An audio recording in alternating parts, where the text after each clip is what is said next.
بسم اللہ الرحمن الرحیم۔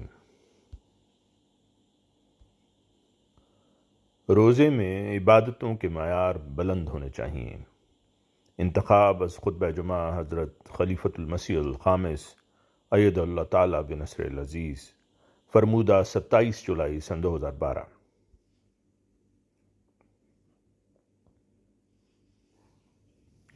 حضور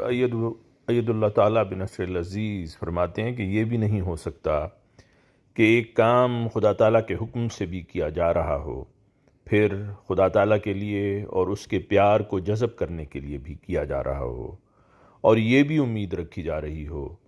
کہ میرے اس روزے کی جزا بھی خدا تعالیٰ خود ہے۔ یعنی اس جزا کی کوئی حدود نہیں۔ جب خدا تعالیٰ خود جزا بن جاتا ہے تو پھر اس کی حدود بھی کوئی نہیں رہتی، اور پھر عام زندگی میں اپنی باتوں میں جھوٹ بھی شامل ہو جائے، عمل میں بھی جھوٹ شامل ہو جائے۔ حضرت صلی اللہ علیہ وسلم نے یہ نہیں فرمایا کہ زبان سے جھوٹ نہیں بولنا، بلکہ عمل کے جھوٹ کو بھی ساتھ رکھا ہے، اور عمل کا جھوٹ یہ ہے کہ انسان جو کہتا ہے وہ کرتا نہیں۔ روزے میں عبادتوں کے معیار بلند ہونے چاہیے، نوافل کے معیار بلند ہونے چاہیے، لیکن اس کے لیے اگر ایک انسان کوشش نہیں کر رہا، عام زندگی جیسے پہلے گزر رہی تھی اسی طرح گزر رہی ہے، تو یہ بے عملی ہے۔ حضرت صلی اللہ علیہ وسلم نے فرمایا کہ روزہ دار سے اگر کوئی لڑائی کرتا ہے تو وہ اسے کہہ دے کہ میں روزہ دار ہوں، بحوالہ صحیح بخاری، اور جواب نہ دے تو یہ روزے کا حق ہے جو ادا کیا گیا۔ لیکن اگر آگے سے بڑھ کر لڑائی کرنے والے کا جواب لڑائی سے دیا جائے تو یہ عملی جھوٹ ہے۔ اپنے کاموں میں اگر حق ادا نہیں کیا جا رہا تو یہ عملی جھوٹ ہے۔ دوسروں کے حق ادا نہیں کیے جا رہے تو یہ عملی جھوٹ ہے۔ خاوند کی اور بیوی کی لڑائیاں جاری ہیں، اور اپنی طبیعتوں میں رمضان میں اس نیت سے تبدیلی پیدا نہیں کی جا رہی کہ ہم نے اب اس مہینہ کی وجہ سے اپنے تعلقات کو بہتری کی طرف لے جانا ہے، اور آپس کے محبت پیار کے تعلق کو قائم کرنا ہے کہ رمضان میں خدا تعالیٰ کے پیار کو حاصل کیا جائے تاکہ اللہ تعالیٰ خود ہماری جزا بن جائے، تو بے شک منہ سے یہ دعویٰ ہے کہ ہمارا روزہ ہے اور خدا تعالیٰ کی خاطر ہے، لیکن عمل اسے جھوٹا ثابت کر رہا ہے۔ اور پھر عملی جھوٹ کی اور بھی بہت ساری باتیں ہیں۔ انتہا اس کی یہ بھی ہے کہ کاروباروں کو، اپنی دنیاوی مقاصد کو، اپنے دنیاوی مفادات کو روزے کے باوجود اپنی عبادات اور ذکر الہی اور نوافل کی ادائیگی اور قرآن کریم پڑھنے کی طرف توجہ پر فوقیت دی جائے، اور پھر اس سے بھی بڑھ کر بعض لوگ اپنے منافع کے لیے، دنیاوی فائدے کے لیے کاروباروں میں جھوٹ بولتے ہیں، گویا کہ خدا کے مقابلے پر جھوٹ کی اہمیت ہے۔ بس یہ عملی اور قولی جھوٹ شرک ہے، اور حضرت صلی اللہ علیہ وسلم نے فرمایا کہ ایسے روزہ دار کا روزہ در حقیقت فاقہ ہے،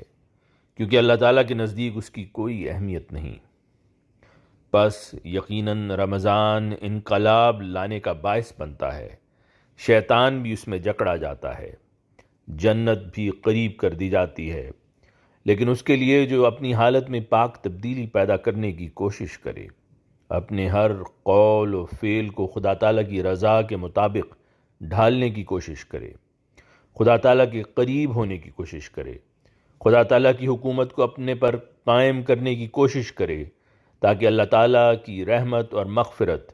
اور بخشش جو عام حالات کی نسبت کئی گنا بڑھ جاتی ہے، اس سے بھرپور فائدہ اٹھائے، اور اپنے نفس کے بتوں اور جھوٹے خداؤں کو جو لامحسوس طریق پر یا جانتے بوجھتے ہوئے بھی بعض دفعہ خدا تعالیٰ کے مقابلے پر کھڑے ہو جاتے ہیں، ان کو ریزہ ریزہ کر کے ہوا میں اڑا دے۔ جب یہ کوشش ہو تو پھر ایک انقلاب طبیعتوں میں پیدا ہوتا ہے۔ خدا تعالیٰ کی حکومت کے لیے جہاں روزوں کے ساتھ عبادتوں کے معیار حاصل کرنا ضروری ہے، قرآن کریم کو زیادہ سے زیادہ پڑھنا، اس کی تلاوت کرنا، اس پر غور کرنا ضروری ہے،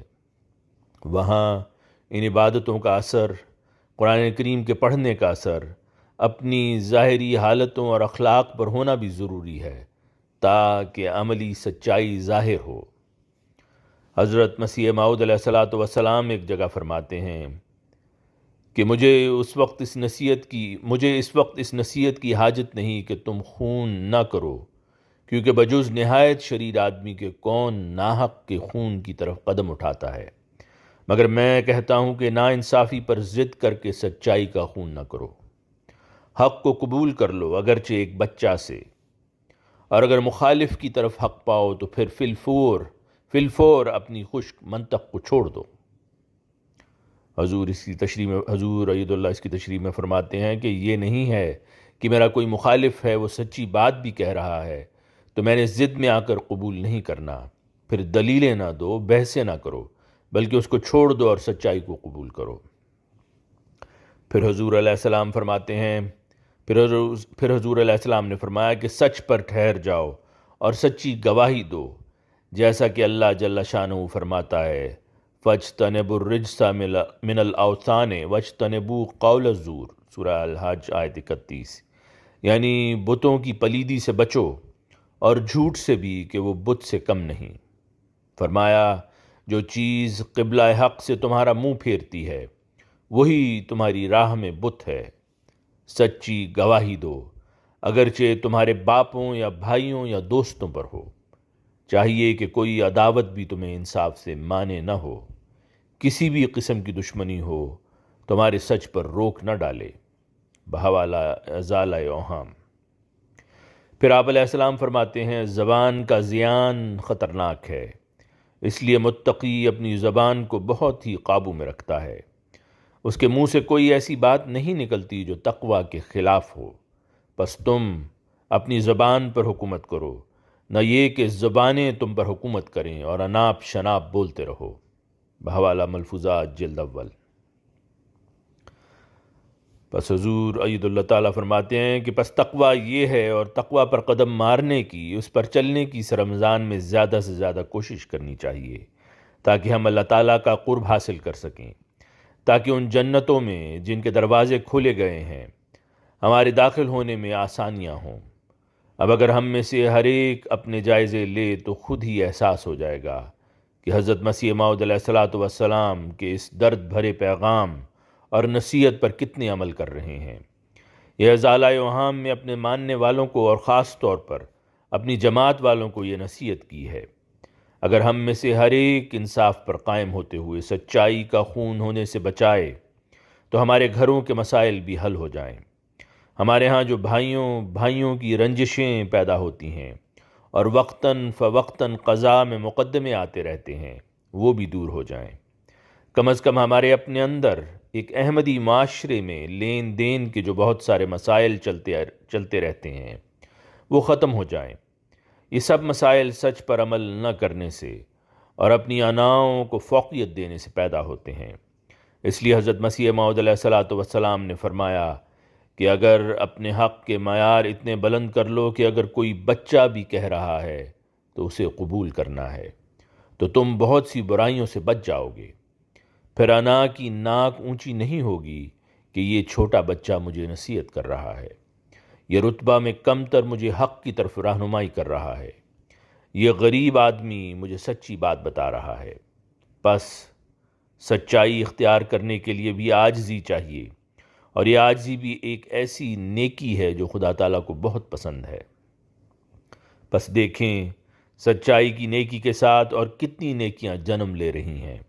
ایک نیکی کے بعد دوسری نیکی بچے دیتی چلی جاتی ہے، اور یہی چیز جو ہے اللہ تعالیٰ کی رضا کو حاصل کرنے والا بناتی ہے۔ بعض جزیات کے ساتھ جو اقتباس میں بیان ہوئی ہیں، سب سے اہم بات جو حضرت مسیح موعود علیہ الصلوۃ والسلام نے ہمیں نصیحت فرمائی ہے وہ یہ ہے کہ جو چیز قبلہ حق سے تمہارا منہ پھیرتی ہے وہ تمہاری راہ میں بت ہے۔ پس اگر ہم نے رمضان سے بھرپور فائدہ اٹھانا ہے، اگر ہم نے شیطان کے جکڑے جانے، دوزخ کے دروازے بند ہونے